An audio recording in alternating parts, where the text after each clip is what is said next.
martyrs opprimés, des frappes terroristes et des bombardements au Yémen, en Syrie, en Palestine occupée, en Afghanistan et dans d'autres pays du monde,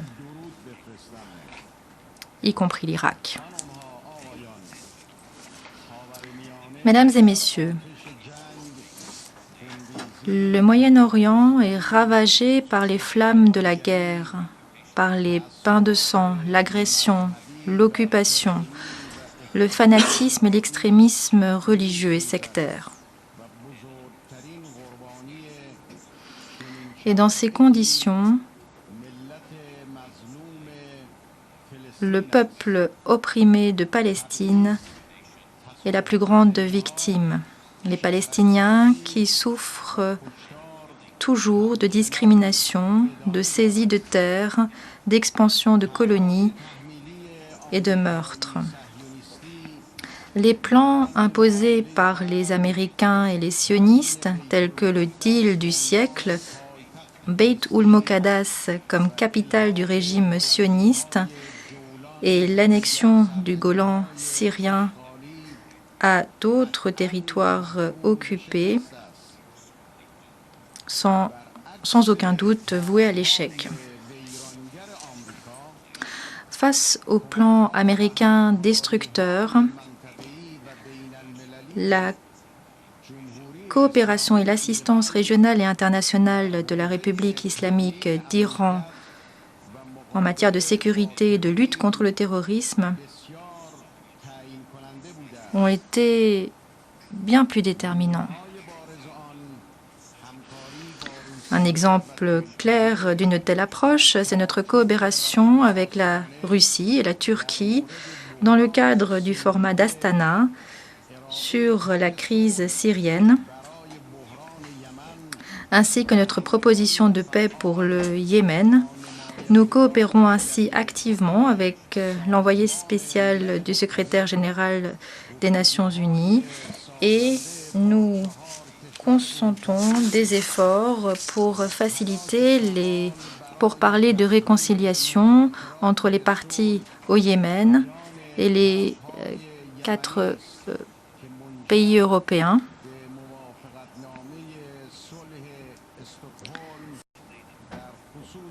Il y a eu ainsi l'accord de paix de Stockholm sur le port d'Hodeïda. Mesdames et messieurs les participants, je viens d'un pays qui a résisté au terrorisme économique le plus impitoyable. Un pays qui a défendu son droit à l'indépendance et au développement scientifique et technologique. Le gouvernement américain, tout en imposant des sanctions extraterritoriales et en faisant planer des menaces contre d'autres nations, n'a pas ménagé ses efforts pour priver l'Iran des avantages découlant de la participation à l'économie mondiale. Le gouvernement américain a eu recours à la piraterie internationale en utilisant à mauvais escient le système bancaire international. Les Iraniens ont été les pionniers des mouvements de défenseurs de la liberté dans la région. Nous avons œuvré à la paix et au progrès pour notre nation et pour nos voisins. Et nous n'avons jamais cédé face à l'agression et à l'imposition étrangère.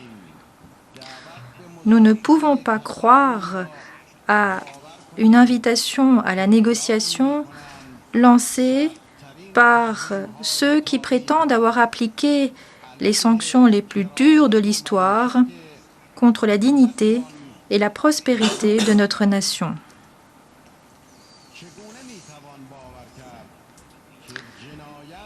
Comment croire que l'assassinat silencieux d'une grande nation, que les pressions exercées sur les vies de 83 millions d'Iraniens, en particulier les femmes et les enfants, sont voulues par les fonctionnaires du gouvernement américain qui s'enorgueillissent de telles pressions, qui exploite des sanctions de façon addictive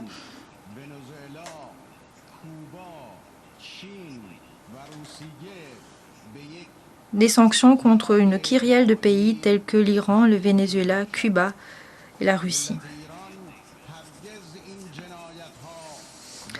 La nation iranienne n'oubliera jamais ces crimes, elle ne pardonnera jamais à ces criminels. Mesdames et messieurs,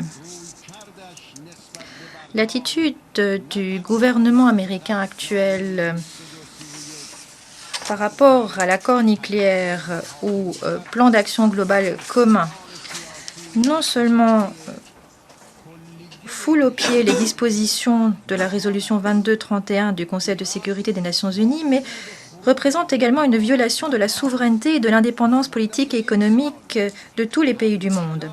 En dépit du retrait du plan d'action global commun des États-Unis, pendant un an, l'Iran est demeuré fidèle à tous ses engagements nucléaires conformément au plan d'action global. Par respect pour la résolution du Conseil de sécurité, nous avons donné la possibilité à l'Europe de s'acquitter de ces 11 engagements destinés à compenser le retrait des États-Unis. Cependant, malheureusement, nous n'avons entendu que belles paroles, mais nous n'avons vu arriver aucune mesure réelle. Il est à présent évident pour tous que les États-Unis ont tourné le dos à leur engagement et que l'Europe est incapable de s'acquitter de ses propres obligations. Nous avons même adopté une approche progressive en mettant en œuvre les paragraphes 26 et 36 du plan d'action global. Nous demeurons attachés à nos promesses. Cependant, notre patience a des limites.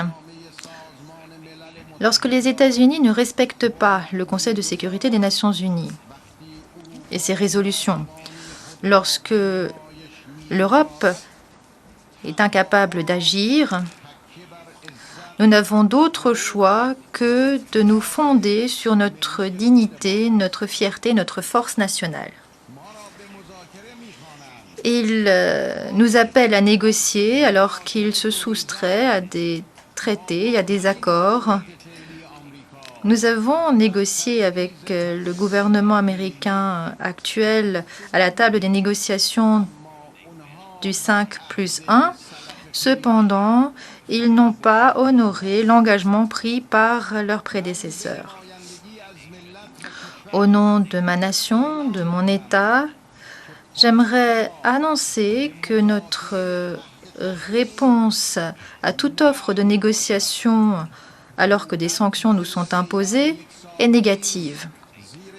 Le gouvernement et le peuple iranien sont demeurés fermes face aux sanctions les plus dures de ces 18 derniers mois et nous ne négocierons jamais avec un ennemi qui entend faire plier l'Iran en brandissant l'arme de la pauvreté, des pressions et de la sanction.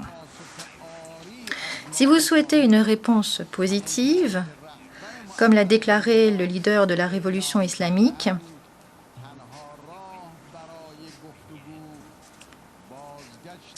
pour que des pourparlers puissent être engagés, il faut respecter les accords. Si le plan d'action global commun est important pour vous, eh bien alors vous pouvez revenir à son cadre, vous pouvez respecter la résolution 2231 du Conseil de sécurité. Lever les sanctions afin d'ouvrir la voie au début des négociations. J'aimerais le dire sans embâche. Si vous êtes satisfait avec le minimum, nous aussi, nous satisferons du minimum. Pour vous comme pour nous. Le plan d'action global commun était un minimum. Pour vous, pour nous, cependant, si vous en souhaitez davantage, vous devez donner davantage. Si vous vous en tenez à votre parole, à savoir que vous n'avez qu'une exigence à l'endroit de l'Iran, à savoir la non-production et la non-utilisation des armes nucléaires, alors elle peut être satisfaite facilement à la lumière de la surveillance de l'AIEA et surtout avec la fatwa du dirigeant iranien. Plutôt qu'un simulacre de négociation, vous pourriez revenir à la réalité des négociations. La séance photo est la dernière étape des négociations, pas la première. Mesdames et messieurs, nous, en Iran, en dépit de tous les obstacles posés par le gouvernement américain, gardons le cap de la croissance et de la prospérité économique et sociale.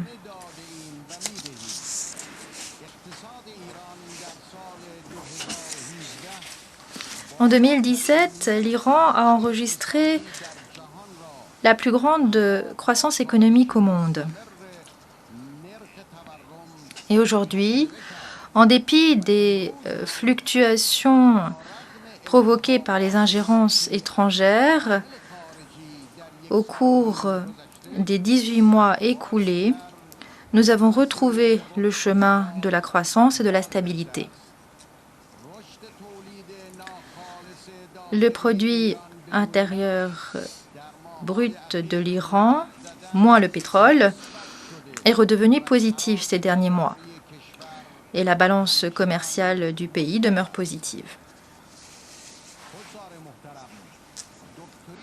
Mesdames et messieurs les participants, la doctrine sécuritaire de la République islamique d'Iran se fonde sur le maintien de la paix et de la stabilité dans le golfe Persique et sur la liberté de navigation et la sécurité de la circulation dans le détroit d'Ormuz.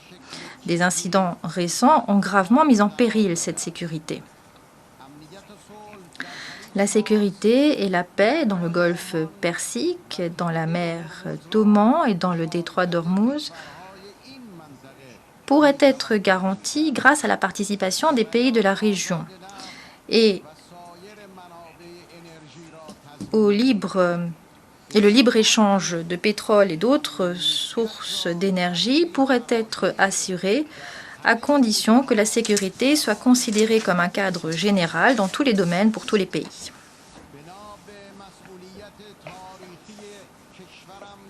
Fort de la responsabilité historique de mon pays dans le maintien de la sécurité, de la paix, de la stabilité, dans la promotion du progrès dans la région du Golfe Persique et de détroit d'Ormuz, j'aimerais inviter tous les pays directement concernés par l'évolution de la situation dans le Golfe Persique et dans le détroit d'Ormuz à entrer dans cette coalition d'espoir, l'entreprise pour la paix d'Ormuz.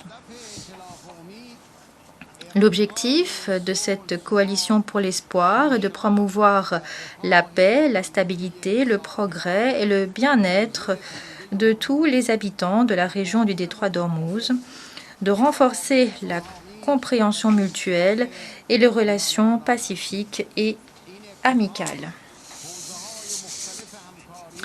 Cette initiative englobe plusieurs activités de coopération telles que la sécurité collective de la fourniture en énergie, la liberté de navigation et le transfert libre de pétrole et d'autres ressources depuis et vers le détroit d'Ormuz et au-delà.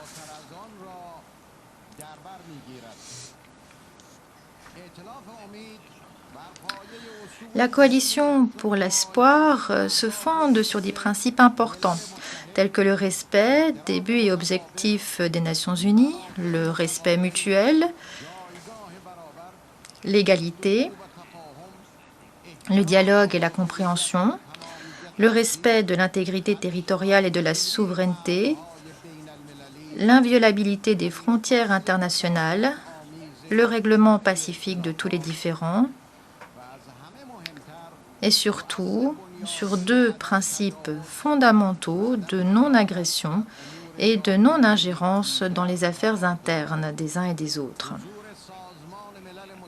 La présence des Nations Unies semble nécessaire pour la mise en place d'un cadre international qui viendrait appuyer cette coalition pour l'espoir. Le ministre des Affaires étrangères de la République islamique d'Iran fournira davantage d'informations sur cette coalition pour l'espoir aux États bénéficiaires.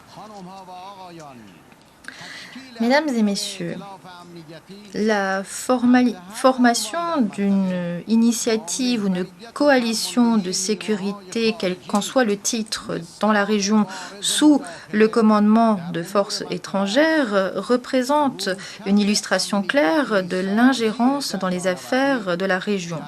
Sécuriser la navigation est contraire au droit à la libre navigation et au droit au développement et exacerberait les tensions. Les conditions seraient d'autant plus complexes et la méfiance se propagerait dans la région tout en mettant en péril la paix, la sécurité et la stabilité régionale. La sécurité de la région sera garantie lorsque les troupes américaines se retireront. La sécurité ne saurait être garantie par les armes et l'intervention américaine. Les États-Unis, après 18 ans, ont échoué. Ils ne sont pas parvenus à réduire les actes de terrorisme. Cependant, la République islamique d'Iran a réussi à mettre un terme au fléau que représentait Daesh avec l'aide des pays et des gouvernements voisins. La marche ultime vers la paix et la sécurité au Moyen-Orient passe par une démocratie interne et par une diplomatie externe. La sécurité ne peut pas être achetée, elle ne peut pas être assurée par des gouvernements étrangers. La paix, la sécurité et l'indépendance de nos voisins sont la paix, la sécurité et l'indépendance de l'Iran. L'Amérique n'est pas notre voisin. C'est la République islamique d'Iran qui s'adresse à ses voisins et l'on nous a toujours dit d'abord les voisins et ensuite nous.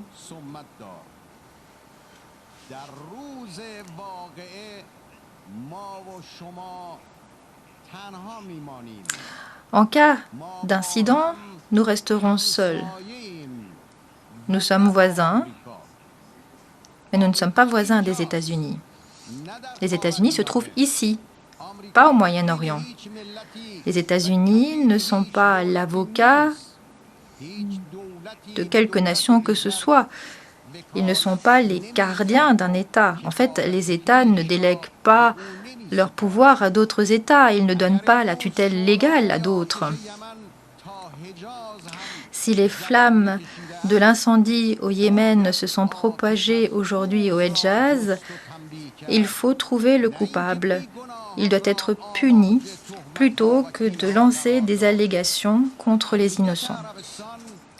La sécurité de l'Arabie saoudite sera garantie si l'agression au Yémen prend fin, plutôt que d'inviter des étrangers. Nous sommes prêts à offrir notre force nationale, notre crédibilité régionale et notre autorité internationale. La solution pour la paix dans la péninsule arabique, la sécurité dans le golfe Persique, la stabilité au Moyen-Orient devrait être recherchée au sein de la région et non pas à l'extérieur. Les problèmes de la région sont bien plus conséquents, bien plus importants, et les États-Unis ne sont pas en mesure de les résoudre. Les États-Unis n'ont pas été capables de résoudre les problèmes en Afghanistan, en Irak, en Syrie. Ils ont soutenu l'extrémisme, les talibans et Daesh. Un tel gouvernement est clairement incapable de résoudre des questions contemporaines plus complexes encore. Chers collègues, notre région est au bord de l'effondrement. Une simple maladresse peut attiser un feu terrible. Nous ne tolérerons pas l'intervention provocatrice d'étrangers.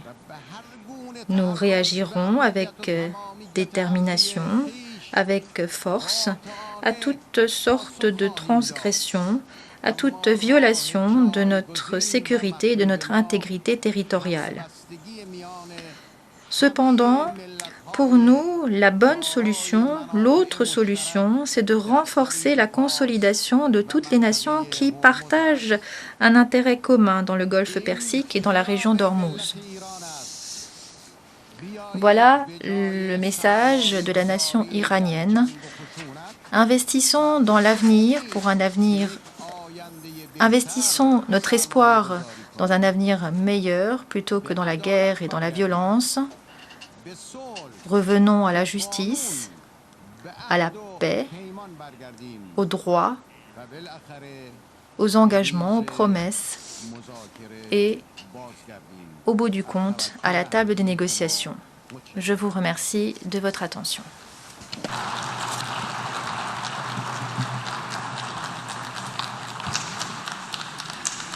On behalf of the General Assembly. Au nom de l'Assemblée générale, je tiens à remercier le président de la République islamique d'Iran de son allocution.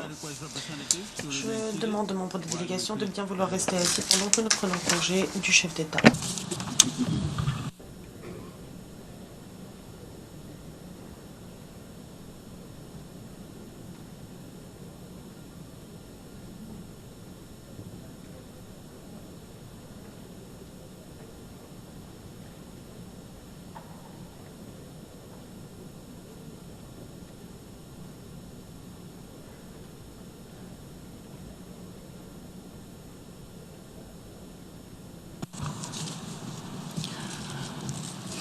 The Assembly